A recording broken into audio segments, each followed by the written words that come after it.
Армысыздар, құрметті телекөрермен, арнада мезгіл мәселесі хабары, оның тізгіншісі мен Назгүл Қажытаева.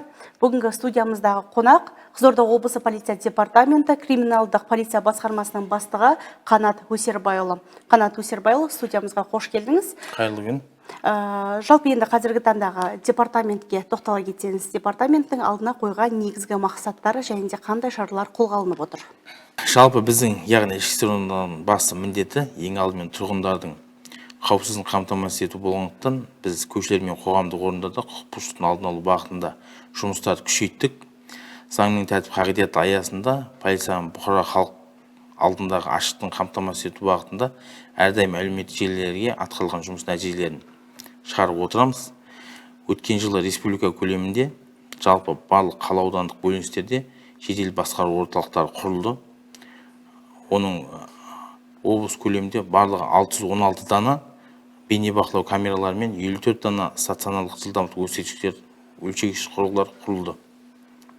Соның нәтижесінде біз қазіргі таңда облыс және қала аумағында жедел ахуалды әрдайым ұдайы бақылауда ұстап,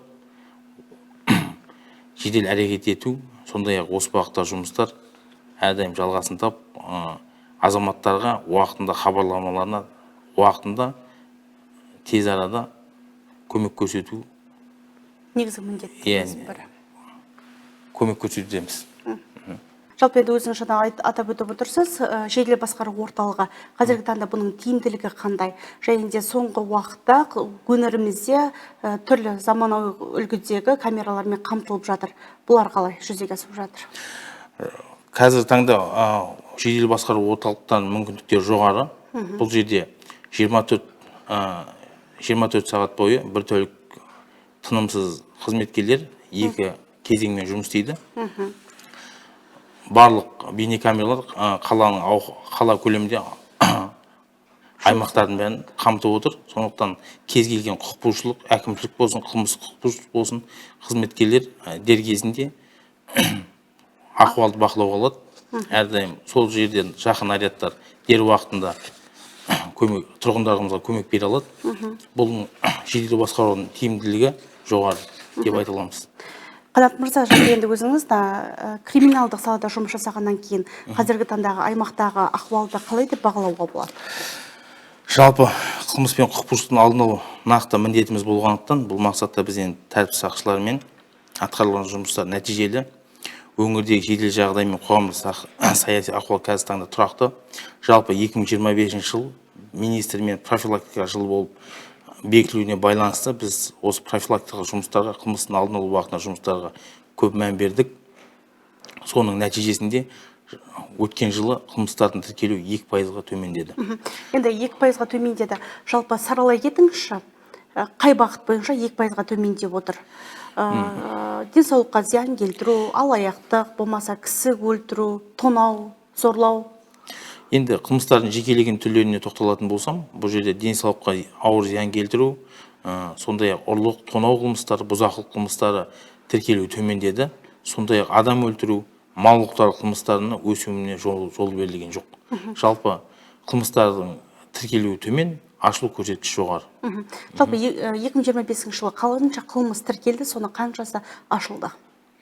Жалпы бұл жерде енді жекелеген түрлеріне тоқталып өтейін. Жалпы мал дерегінің 33 дерегі тіркеліп, оның 29-мен барлық күдіктілер ұсталып, қылмыстық іс сотқа жолданды.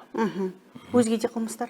Өзге де қылмыстар енді жалпы денсаулыққа қасақана ауыр зиян келтіру, адам өлтіру қылмыстардың барлығы ашылған 100%, ашылу көрсеткіші 100% құрап отыр.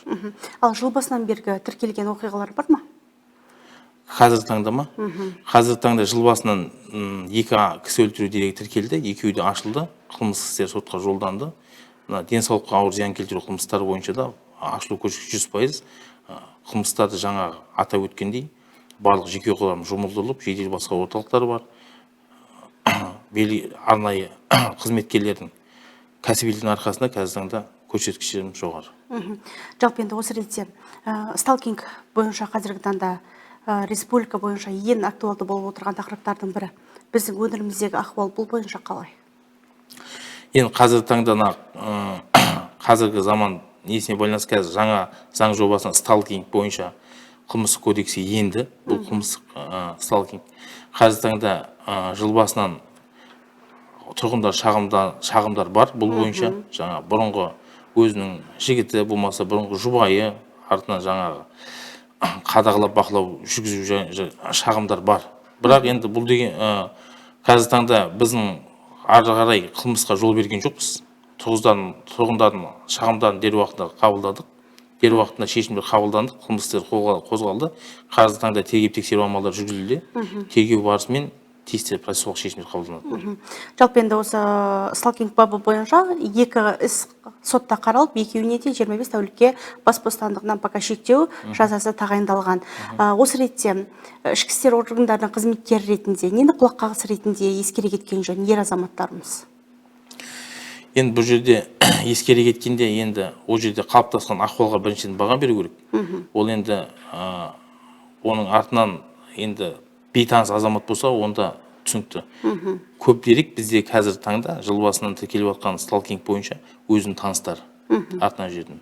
Бұрынғы бірге тұрған азаматтық некедегі күйеуі деген сияқты.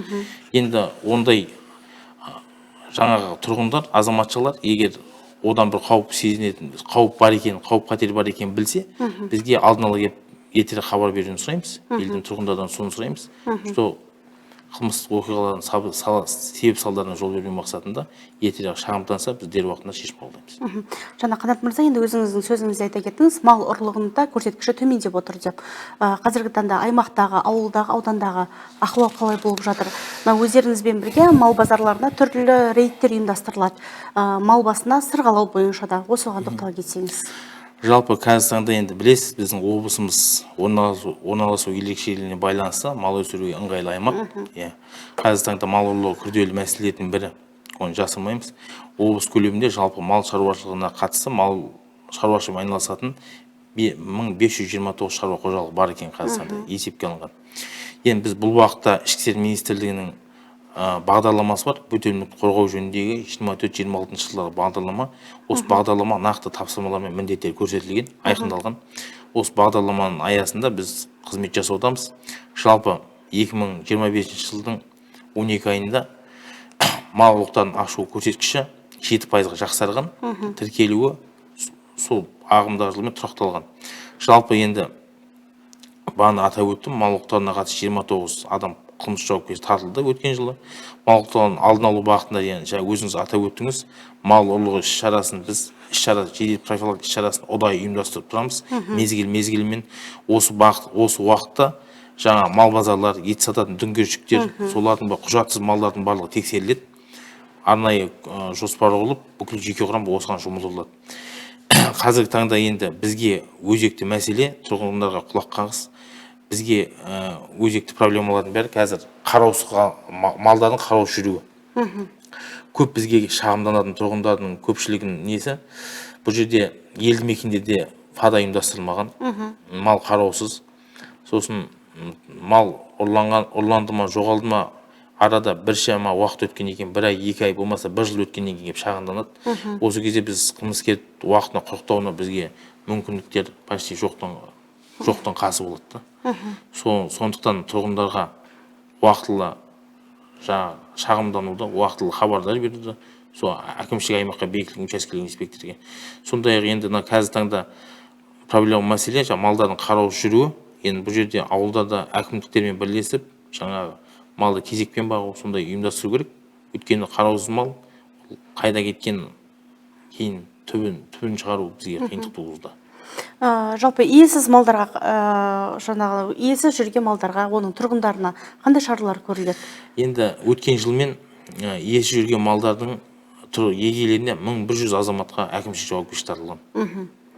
Бұл дегеніміз, енді көбінесе білесіз, қазір халықаралық жолдардың өзінде осы иесіз жүрген малдар түнде жол көлік апаттарына себеп болып жатыр. Көбісінің сырғаланбаған. Енді ол жерде жол көлік оқиғасы болса, бұл жерде малдың егесіне жауапкершілік тарту қарастырылған. Осы жерде енді көбінесе сырғаланбайды. Сосын проблемалық мәселе бар, көп айта беретін. Бірақ бұл жерде халықта, тұрғындарда малын барлығын түгел тіркемейді. 100 мал болса 10 мал тіркейді деген сияқты сондай проблемалық мәселелер бар. Бұл жерде айта кету керек. Енді жалпы бұл мал ұлығы жаңа өзіңіз айттым, бізде күрделі мәселе. Бұл уақытта біраз жұмыстар, бағдарлама аясында жұмыстар атқарылып жатыр, халыққа жеткізіліп жатыр. Бірақ енді бірден емес, біртіндеп шешім тауып жөнге келіп жатыр. Сонымен қатар енді қазіргі таңда белең алған бір қылмыстардың түрі интернет алаяқтық болмаса түрлі алдау. Осы бойынша өңірдегі интернет алаяқтық бойынша қанша қылмыс тіркелген және олардың ашылу көрсеткіші және де қай интернет бейім болып тұр осындай қылмыстардың орын алуына? Енді статистикалық мәліметтерге сәйкес жалпы өткен жылы тіркелген қылмыстың басым көпшілігін бізде интернет алаяқтық құраған. Қазіргі таңда енді цифрлы білесіз, цифрлық технологияның дамуымен қатар интернет алаяқтарда алдаудың түрлі тәсілдерін ойлап табуда. Солардың бірі жекелеген тоқталып кетейін, инвестицияға ақша салып көбейіп береміз, оңай ақша табу. WhatsApp желісін бұзады, одан туысқандар атынан кіріп қаражат сұрайды, сол сияқты енді түрлері көп. Енді өкінішке орай біз елге түсіндіру жұмыстарын барынша жүргізіп жатырмыз. Өзіміздің күш құралдарымызды пайдаланып, бұл бағытта құзырлы органдармен бірлесіп барлық қоғамдық орындарда мекемелермен олардың әлеуметтік чаттарында барлығына түрлі тәсілдерін, әдістерін жеткізіп жатыр. Дегенмен де енді алаяқтардың арбауына алданған тұрғындар көп. Жалпы өткен жылмен 619 интернет алаяқ тіркелген. Бұл өткен жылғы есеппен салыстырғанда 2 есеге өсім алған жалпы. Енді бұл білесіз, қазіргі таңда осы қылмыскерлердің көбісі осыған бейім бет бұрды. Өйткені прямой тікелей контактіге бармайды тұрғындармен. Енді әлі жаңа бана айтып өттім осы технологиялық, цифр технологиялық дамуына байланысты бұл қылмыс қазір қарқындап тұр. Енді жалпы біз интернет алаяқтықтың алдын алу бағытында жалпы 7.000-ға жуық сайттар бұғатталды. Заңсыз сайттар бұғатталды. Жалпы бұл ретте көбінесе қай жастағы азаматтар бейімдеу болып келеді? Және де әйелдердің үлесі қанша бұнда? Бұл жерде енді әйелдердің үлесі болғанда көпшілігі, бұл жерде жаңа интернет алаяқтармен орын алатын қылмыстардың көпшілігі енді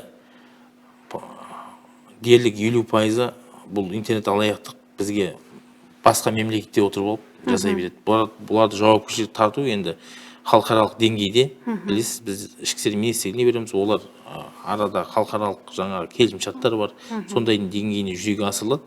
Жалпы біз енді талдау нәтижесімен көбінесе енді республика көлеміндегі болып жатқан жағдайларды өзіміздің күшімізбен, құралымызбен құрықтап жатырмыз. Енді халықаралық деңгейдегі қылмыстар бойынша біз шығамыз, Интерполмен жұмыстар жасаймыз, сол бағытта жұмыстар атқарамыз. Жалпы жаңа өзіңіз бұғатталған сайттар бойынша айта кеттіңіз. Аккаунттың кімге тіркелгені белгілі, анық болады. Бір азаматтың бірнеше сайт ашып алуы мүмкін ба? Және де олардың бұғаттаған сайын кері қайтарып алу мүмкіндігі қандай? Енді бұл жерде біз бірінші қылмыстың алдын алу, халықтың алданбауын алдын алу бағытында енді біз 7.000-ға жуық жаңа интернет бұғаттадық деп тұрқ қой сайттарды. Бұл жерде бір сайт жапсаңыз, екінші сайтты ол ашып ала береді. Бұл интернет платформа. Оған кез келген азамат кіре береді, білесіз. Сізде кіресіз, мен қол жетімді. Біреуін жапсаңыз, біз енді мүмкіндігінше жаңағы елге тарату бағытында мүмкіндігінше қалай анықтаймыз, бірден бұғаттауға аламыз. Жаңа өзіңіз сөзіңізде айта кеттіңіз, шетел азаматтарының да үлесі бар деп. Осы ретте қанша шетел азаматты өзге мемлекетте отырып осындай интернет алаяқтыққа бой алдырған? Бізде ішкі істер министрлігінде осы кибер қылмысқа қарсы департамент құрылды. Жаңадан осы 2025 жылы құрылды департамент. Енді біз бұл өзге елде орын алған қылмыскерлер бойынша, интернет алаяқтар бойынша біз жалпы республика көлемінде талданады. Жалпы сол бір бағыттағы бір қылмыскер сол 100 эпизодтық, 200 эпизодтық қылмысқа қатысып болуы мүмкін. Соның бәрін шоғырландырып, біз істі бір жерге біріктіріп, ары қарай ішкі істер министрлігі кибер қылмысқа қарсы департамент ары қарай өкілеттілік шегінде біз департамент бірден өзге мемлекетке сұранысын аламын, ішкі істер министрі арқылы жібереміз. Сондықтан осы ішкі істер министрімен бірлесіп жұмыс жасаймыз бұл уақытта. Жалпы енді Қызылордада қылмыстың ашылуы қай деңгейде, және де қызылордалық полицейлер соңғы технологияларды, жаңа әдістерді қаншалықты тиімді пайдаланып отыр деп айта аласыз? Енді технологияларға, қылмысты ашуда технология келетін болсақ, жаңа осы айтып отырық қой, интернет алаяқтық. Біз осы бағытта интернет алаяқтық құрықтау бағытында осы технологиялар, жаңа технология мүмкіндіктерді пайдаланып жатырмыз. Ішкі істер министрлігімен бірлесіп Қазақстан Республикасының ұлттық банкі осы интернет алаяқтықпен күресте антифрод жүйесін іске қосқан болатын. Бұл антифрод жүйесі бізге не береді? Бұл жүйе көмегімен күмәнді қаржыларды, аударымдарды қабылдаған дроперлер, одан кейін қаржылық операцияларды жедел анықтау мүмкіндігіне, барлық банктік карталарға қандай сумма, қандай ақша түсті, соны анықтауға бізге ақшаның кету жолын бізге шығарып береді. Соның ақшаның кету жолын шығарғаннан кейін біз ары қарай сол поэтапны сол ары қарай анықтап, одан дропер шығарамыз, дроперден по цепочкам сызбасымен шығады, сонымен барлығын талдау жүргізіп, қылмыскерді түбіне жетеміз. Жаңа өзіңізге айта өттім, бұл бағытта кибернадзор деген бізде жүйе бар. Осы кибернадзор деген жүйемен біз жаңа 7 мыңға жуық интернет сайттарды біз бұғаттадық. Енді біз осы технология, жаңа технологиялар, заманауи технология, интернет алаяқтыққа қолданып жатырмыз қазір. Қанат мырза, сонымен қатар енді жолдағы жайсыздықтар, жол апаттары тіркеліп отырады өмір болғаннан кейін. Жалпы аймақтағы апаттардың жиі тіркелетін аумақтары қай жақ, қай бөліктер көбейсе? Енді қазіргі уақытта жол қауіпсіздігі мәселесі айрықша өзекті, оны мойындаймыз. Сонымен қатар жол көлік оқиғасынан біршама азаматтарымыз өлім себептерін әкеліп жатыр. Қазіргі таңда жол қауіпсіздігі бағытында жүргізген профилактикалық шараларға қарамастан жол көлік оқиғалары 7 есеге өсім алды. Енді талдау көрсеткеніміздей, енді әрбір орын алған жол көлік оқиғасының өзінің себеп салдары бар. Біреуі жаңа жүргізушінің жол көлік ережелерін сақтамау салдарынан болса, біреуі жол көлік малдардың жолағынан шығып кеткеннен әртүрлі себеп салдары бар. Енді есепті мерзімде жалпы өткен жылы 305 мыңға жуық құқық бұзушылықтар анықталған осы жол жүру дерегіне. Оның 176 мыңға жуығы осы жол апатына тікелей әсер ететін құқық бұзушылықтар. Енді жол қауіпсіздігін қамтамасыз ету ұдайы біз іс-шаралар жүргізіп келе жатырмыз. Қазіргі таңда осы жол көлік оқиғаларын алдын алу мақсатында облыс көлемінде 79 дана стационарлы жылдамдық өлшегіш құралдар жұмыс істеп тұр қазіргі таңда. Сондай-ақ қазір осы 10 дана сұңқар құрылғысын орнаттық. Бұл сұңқар құрылғысы бізге не береді? Сұңқар құрылғысы мынау пешеход дейміз, жаяу жүргіншілер жолағы. Сол жердегі ахуалды бақылауға алу мүмкіндігін береді. Ол жерде жаяу жүргіншіде келе жатқан жолаушыға автокөлік жол бермеген жағдайда, осы құқық бұзушылыққа шейін ол фиксациялып, сол біз жауапкершілікке тартуға мүмкіндігіміз бар.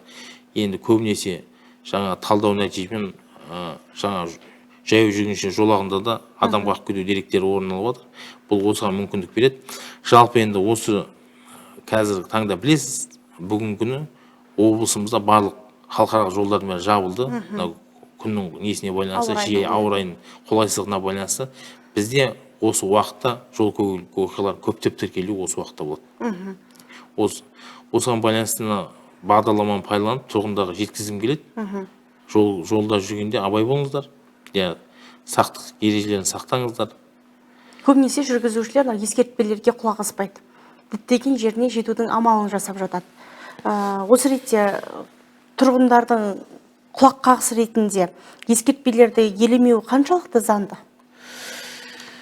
Сұрағыңыз орынды. Бұл жерде енді өзіңіз айтып отқандай, енді қанша жерден қазір жол бойындағы ескертпелерге көбінесе орын алған жол көлік оқиғаларының жүргізушілер мән бермеген. 40 пен жүретін жерде 80 мен 100 бен жүреді деген сияқты. Жол жүру жолақтарында, пешеходтарда да осы адам қағу деректері осының салдарынан орын алып отыр. Енді барынша мүмкіндігімізше жеткізіп жатырмыз. Қазіргі таңда енді осы құрылғылардың көмегімен құрылғылардың көмегін пайдаланудамыз барынша. Бұл уақытта жұмыстар жалғасып отыр. Қанат мырза, енді жалпылама өзіңіз департамент атынан келгеннен кейін барлық ақпаратты қамтуға тырысып отырсыз. Дегенмен де өзіңіз басқарып отырған басқармаға тоқтала кетсеңіз, қазіргі таңда облыс деңгейінде қанша қызметкер жұмыс атқаруда, ол кісілердің жұмыс ауқымы қалай, күнделікті қанша шақыртуларға барып жатады, осыған тоқтала кетсеңіз, жалпы 2025 жылы қандай жұмыстар атқарылды? Жалпы мен облыс полиция департаменті криминалдық полиция басқармасының бастығымын. Біздің сала жалпы облыстағы барлық қылмыстардың тіркелуі, олардың ашылуы, оның алдын алу бағытындағы жұмыстарға біз жауап береміз. Енді әрбір ауданда, департаментте, қалада аудандардың барлығын қосқанда 100-дің үстінде жедел қызметкерлер бар. Жалпы енді бұл жерде айта кету керек, күнделікті кезекші тәулікке түседі, әрбір хабарламаның басына жедел тергеу тобы барады, оның үшін жедел қызметкер болады. Сол жерде қалыптасқан ахуалға баға береді, әрі қарай қылмыс болса қылмысты ізін суытпай ашу бағытында жұмыстар үйлестіреді. Енді жалпы 2025 жылы 2000-нан астам қылмыстық құқық бұзушылық тіркелген облысымызда. Соның жалпы ашылу көрсеткішіне, солардың сотқа жолдануына біздің тікелей міндетіміз. Осы уақытта біз жұмыс атқарамыз.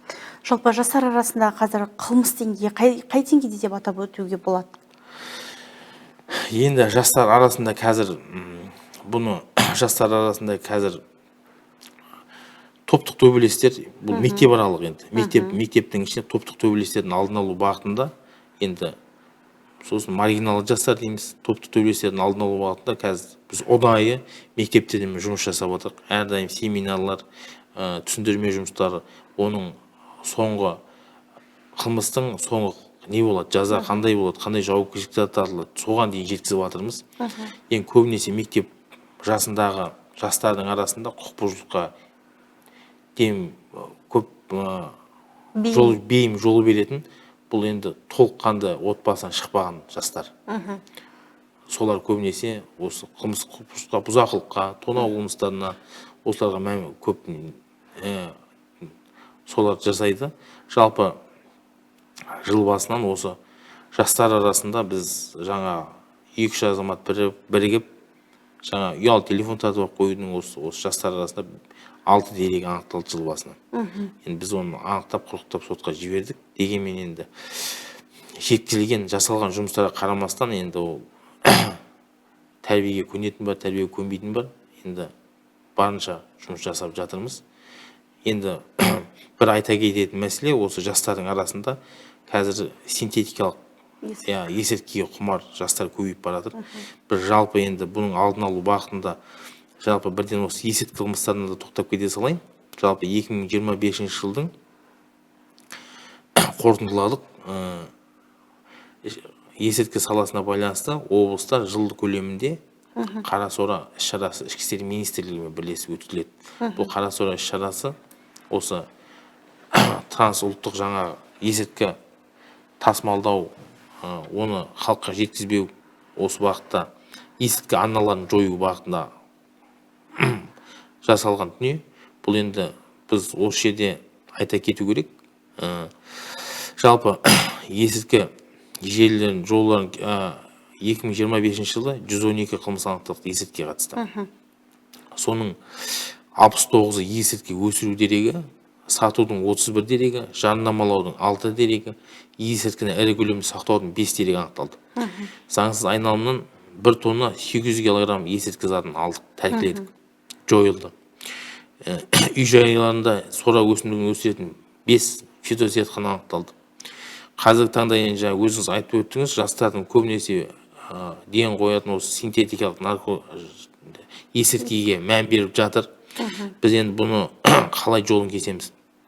Синтетикалық есірткінің таралуының жолын кесу бағытында жыл басынан 241 интернет дүкен бұғатталды. Бұл енді синтетикалық есірткі деген тек қана осы интернет желісі арқылы жүзеге асырылады, сатылады. Біз осыны құрықтау жолын кесу бағытта 244 интернет дүкендерін бұғаттадық. Бұл бағытта жұмыстар жандандырып жатырмыз. Бұл бағытта жұмыстар өз жалғасын тауып жатыр. Жалпы Қызылорда облысында ең көбінесе қолданыстағы қай есірткі түрі және де қаншалықты жолын кескенмен бұл қайта-қайта қолданысқа келе беретін бір не деп айтуға болады, бір өнім болмаса тұтынушы? Енді бұны біздің облысымызда кең тараған қарасора дейді, қарасора деп айтаймыз. Бұл неге біздің Қызылорда облысына белең алған? Бұл біздің орналасқан аймағымыз осы есірткі тұқымын өсіруге ыңғайлы. Екіншіден, бұны енді қанша жерден күресіп жатырмыз, тоқтамайтын себебі енді бұдан табыс көзін қылмыскерлер, табыс көзін қомақты табыс көзін табады. Сондықтан бұл енді жылда осыған байланысты ішкі істер министрлігімен жылда қарасора іс-шарасы ұйымдастырылады.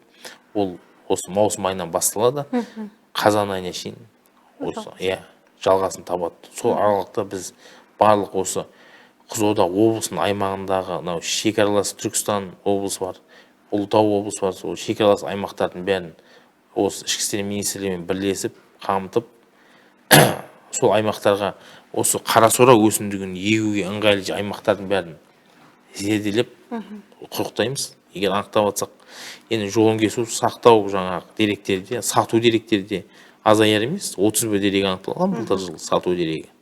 Бұл бағытта жұмыстар жалғасын тауып жатыр.